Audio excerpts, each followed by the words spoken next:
Vás pri sledovaní relácie Ekonomika Plus. V čase rekordne nízkych úrokov na vkladoch, ale aj úveroch sa na prvý pohľad zdá, že sporenie je zbytočné. Aj v takomto prostredí však môžu domácnosti z malých mesačných súm vytvoriť vysoké dlhodobé úspory. Pomôcť pritom môže napríklad finančný plán. Nehovoríme tu iba o sporení či investovaní, ale aj o ideálnom nastavení rodinných financií. Viac nám o tejto téme teraz povie Marián Búlik, okresný vedúci pre OVB Alfinanz Slovensko, ktorého už vítam na štúdiu. Pán Búlik, prajem príjemný dobrý deň. Ďakujem pekne, dobrý deň. Pán Búlik, povedzme si na začiatok nášho rozhovoru, na čo je vlastne v dnešnej dobe dobré finančné plánovanie? Finančné plánovanie má ľuďom, klientom predovšetkým pomôcť dosiahnuť ich ciele. To je náš hlavný motív, kvôli ktorému im vypracovávame ich vlastný finančný plán. Medzi ďalšie motívy pre finančné plánovanie patrí naučiť ľudí lepšie hospodáriť so svojimi vlastnými financiami, ale aj pomôcť im napríklad ušetriť na rôznych poplatkoch, na výdavkoch, ktoré nie sú nutné. A na druhej strane zase zarobiť na finančných možnostiach, ktoré trh práve ponúka. Toto sú také hlavné okruhy, ktorým sa venujeme. Najvyšším cieľom našej firmy OVB Alfinanz však je budovanie a ochrana majetku každého klienta. No dobre, ale vieme, že na Slovensku veľa Slovákov žije od výplaty k výplate, tak nie je finančné plánovanie iba pre bohatých? Mnohokrát si to ľudia naozaj myslia. Dokonca si myslia, že za našu službu sa platí peniazmi, ale nie je to tak. Snažíme sa pomôcť každému človeku, ktorého stretneme. Nezáleží naozaj na tom, koľko zarába alebo koľko peňazí má na sporiacom účte. Vieme a snažíme sa pomôcť každému takémuto človeku, aby on dosiahol tie svoje konkrétne ciele, ktoré majú byť adekvátne jeho príjmovej štandardu. Viete poskytnúť prípadne aj nejaké základné rady, ako si správne sporiť, respektíve nastaviť rodinné financie? To zrejme bude divákov najviac zaujímať. Existujú veľmi jednoduché základné rady, ktoré však väčšina ľudí naozaj nevie, pretože ich to nikto neučil. Základnou poučkou je, aby každý človek sa snažil mať finančnú rezervu na 3, ideálne 6 násobok svojich mesačných výdavkov. Čiže keď si spočítam, koľko za mesiac miniem na potrebné veci, tak aspoň 3-krát toľko by som mal mať niekde na účte dostupné, aby som si mohol povedať, toto je moja rezerva. Pravdou však je, že na Slovensku štvrtina domácností má finančnú rezervu iba na 1 mesiac takýchto výdavkov. Čiže z hľadiska finančného dosť nebezpečné a sú ako keby na hrane. Takou radou, ktorú dávame klientom, je aj to, aby si sporili na dôchodok už od prvého zamestnania, od prvej výplaty, ideálne 10% zo svojho čistého príjmu. Ak to nie je pre nich dosiahnuteľné, začneme s menšou čiastkou a snažíme sa ju v čase navyšovať. A ešte posledná rada pre bývanie. Ideálne je, ak splátka hypotéky nepresiahne 30% z čistého mesačného príjmu žiadateľa. Čiže vy vlastne hovoríte, že aj keď niekto zarába mesačne pár stovák, aj z tohto sa dá ušetriť? Ušetriť sa dá z akejkoľvek sumy, záleží na tom, aké mám výdavky. Ak je veľmi ťažké výdavky naďalej skresávať, snažíme sa našich klientov upriamiť aj na to, aby sa sústredili aj na možnosť zvyšovať si svoj príjem. Pretože finančná gramotnosť a finančné plánovanie nie je len o tom, kde si ako ušetriť alebo kde si ďalej orezať svoje výdavky, ale aj na tom rozmýšľať, ako tú svoju finančnú situáciu vylepšiť, či už budovaním nejakých aktív, povedzme kúpa vlastného bývania namiesto bývania prenajme, alebo zvyšovať svoju schopnosť zarábať peniaze. My vieme k tomu prispieť tomu, že človek ukážeme, kam môže uložiť svoje peniaze tak, aby mu viacej zarábali, ako len napríklad na bežných účtoch, kde až leží 60% úspor Slovákov na bežných účtoch, kde sú úroky takmer 0. Čiže našou úlohou je toto, ale snažíme sa klientom vštepiť aj myšlienku, aby sami každodenne rozmýšľali nad tým, ako oni môžu zvýšiť svoje príjmy a svoje zárobky, aby si tú situáciu vylepšili ešte rýchlejšie. V akých situáciách by mal teda Slovák navštíviť finančného sprostredkovateľa, aby mu vytvoril tento finančný plán, o ktorom tu dnes hovoríme? Myslím si, že naozaj najmä vtedy, keď chce vylepšiť svoju situáciu. To je základný motív ľudí, že chcú sa mať lepšie. Avšak sú aj situácie, kedy ľudia za nami prídu, lebo cítia, že sa dramaticky zmenil ich finančný stav. Najmä je to napríklad pri prvom zamestnaní alebo pri manželstve, narodení dieťaťa, pri kúpe a predaji nehnuteľnosti, keď ide o veľké čiastky a naozaj každá rada dobrá. A ďalšou udalosťou, ktorá výrazne ovplyvní financie u klientov, je napríklad štart vlastného podnikania alebo aj dedičstvo. Čiže v týchto situáciách vždy vyhodnocujeme dva hlavné aspekty u klienta. Ten prvý je, ako táto situácia ovplyvní jeho súčasný stav úspor a majetku. A druhý aspekt je, ako táto situácia ovplyvní jeho každomesačné príjmy a výdavky.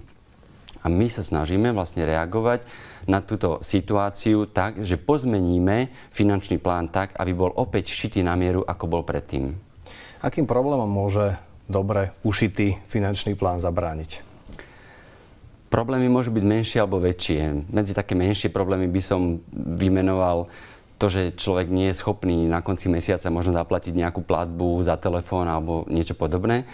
A iné menšie problémy sú napríklad typu, že musím odsunúť nejaké riešenie, ktoré som chcel mať skôr. Poviem príklad, chcel som si zatepliť túto jeseň dom, pretože ušetrím peniaze na kúrení, avšak neprichystal som si to riešenie tak, že mi to vychádza, tak to musím odložiť o rok. A ten rok v podstate ten klient stráca na tom, že prepláca na faktúre za kúrenie.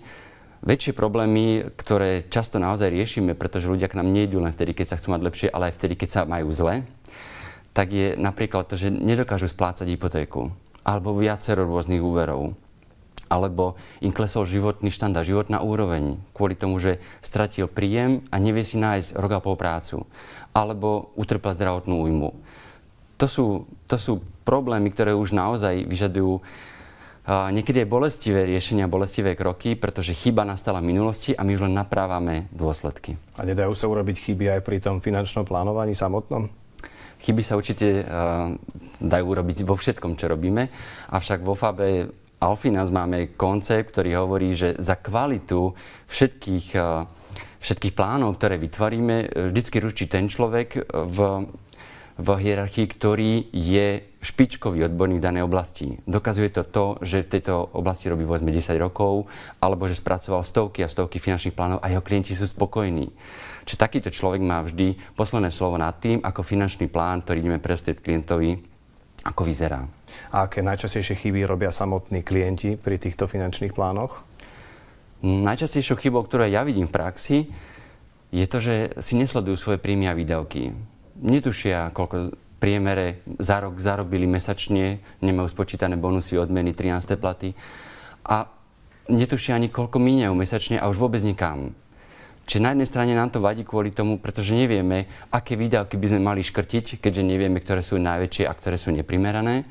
A na druhej strane nám to škodí v tom, že si nevieme povedať, aká čiastka im mesačne zostáva a čo s ňou môžeme robiť. Či si môžeme sporiť na dôchodok, alebo to vystačí iba na základné úrazové poistenie. Čiže veľmi ťažko sa rozhoduje číselne o tom, ku čomu žiadne číslo nemáme. Čiže toto je základná chyba. Inou chybou, ktorú u ľudí a u klientov častokrát nachádzame aj to, že nedodržia finančný plán, ktorý im niekto v minulosti nastavil. Svojvoľne, bez akékoľvek rady alebo diskusie menia parametre finančných produktov, ktoré im niekto v minulosti vytvoril, alebo menia samotné rozloženie finančného plánu, ktorý môže následne nedávať žiadny zmysel. Čiže takýmto chybám sa snažíme predísť, a to predovšetkým dlhodobou starostlivosťou. My ako firma sme na Slovensku už 25 rokov a máme takmer 1 000 000 klientov. Čiže tá dlhodobá starostlivosť, ktorú my chceme poskytovať klientom, je tam aj kvôli tomu, aby sme si klientov udržali, ale aj kvôli tomu, aby tie finančné plány pokračovali ďalej a viedli k nejakým cieľom a nejakému úspechu. A aby sme sa vyhli tomu, že človek zruší svoj finančný plán a povie, finančné plánovanie nefunguje. Pán Búlik, a keď už sa niekto teda rozhodne pre toto finančné plánovanie, na ktorú oblasť sa skôr zamerá? Je to skôr to sporenie alebo celkové nastavenie rodinných financií? Ako to je v praxi? Najčastejšie si ľudia pýtajú sporenie. Sporenie pre dieťa, sporenie pre seba. Čo ma teší je to, že čím ďalej aj mladých ľudí alebo mladších ľudí si pýta naozaj vlastné sporenie na dôchodok. Pred 3, 4, 5 8 rokmi táto téma takmer vôbec nebola na stole. Ešte polovica ľudí verila, že sa štát nejakým štýlom o nich postará. Avšak jednou z hlavných úloh, ktoré my ako poskytovatelia finančnej služby u klienta máme, je to, aby sme mu dokázali splniť jeho takmer najväčší finančný cieľ, a to je vlastný dôchodok.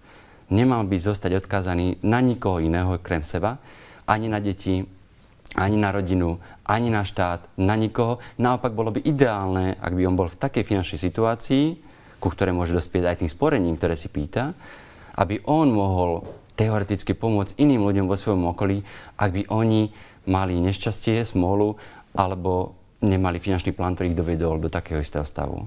Mnohé z týchto informácií, ktoré spomínate, sa dajú nájsť aj na internete. Neobávate sa trochu o budúcnosť finančného plánovania v dnešnej elektronickej dobe?